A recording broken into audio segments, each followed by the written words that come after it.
team. Well, it's a nice sunny day today, and I thought I'll check on you guys about how the self-love thing was going on and how is it treating you. To those who have initiated and taken small steps to kind of practice self-love, well done. But to those who've not been able to, I'm here for you. I know it can be hard. You know why? Because our body is used to a certain way of living, and so is our mind.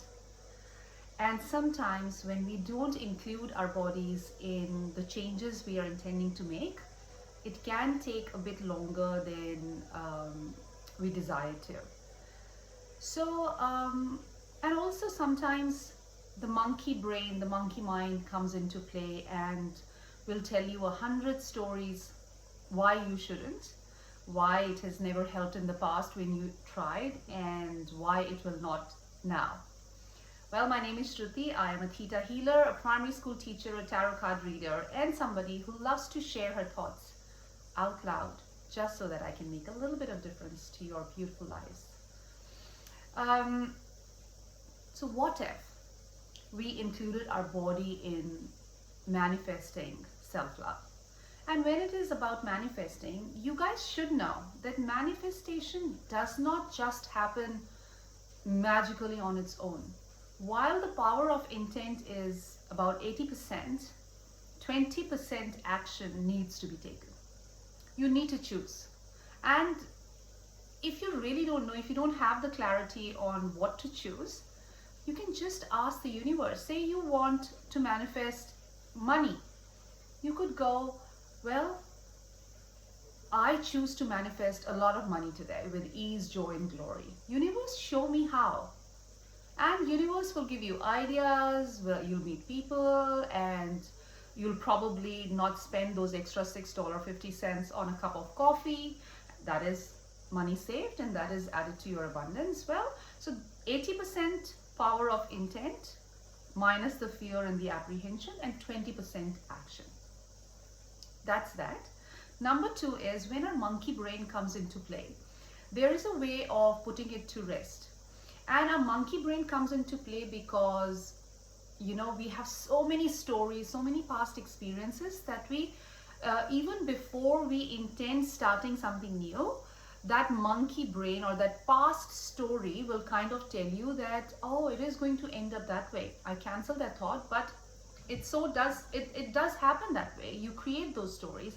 I'll give you an example. I had an encounter with a bully at my workplace, and that bully could actually give Mr. Putin and Donald Trump a run for their money. You know, that harsh a bully, and going the right way, like taking it up with the management, it wasn't really helping. Nobody was willing to help, and I thought, how could I diffuse the energy of this bully without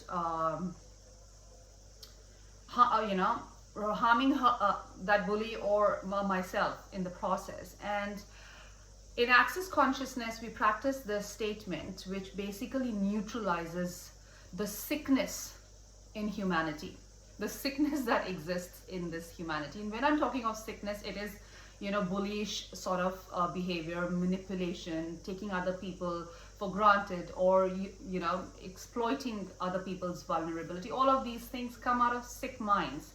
And the statement goes like this: everything is the opposite of what it appears to be, and nothing is the opposite of what it appears to be. Confused? Well, that is how it confuses the harsh energy of the sickness. And I started practicing it, I would say it 10 times before I entered my classroom, and I would repeat it a couple of times. And many a times it happened when that bully was trying to approach me to kind of, you know, again create toxicity or try to suppress me. Very often that person would forget what they were coming for and just return and could not harm me at all. So it's tried and tested, and many a times when I want to initiate a new project, like I've a few weeks ago, I wanted to record this meditation and share it with the people who'd been asking for it. And my monkey brain was telling me that, no, Shruti, you are exhausted. You're not in the right frame of mind, or, all of that. And I said this statement a couple of times. It cleared up. I created not just one, I created a few. And my friend then shared it further with some of her clients. So that is the statement. Everything is the opposite of what it appears to be, and nothing is the opposite of what it appears to be. Now, number 2, have you noticed that, the drug addicts or people who are addicted to alcohol, how their body tells them when it is time to inject again or consume that drug or have a glass of alcohol at the time? The same way your body is attuned to not taking action. Now you need to tell your body that, no, let's, choose something else now. And how do you do that? So bear with me for another 2 minutes. I don't want to make this video a very long one. You go with your all barriers down, go lowering all the barriers, all the 1,000 stories, your judgments, your point of views. Take a nice deep breath. Put your hand on your heart and go. Say hi to your body. Say, hi body, how are you? Thank you so much for always staying with me. Thank you so much for always co-creating with me.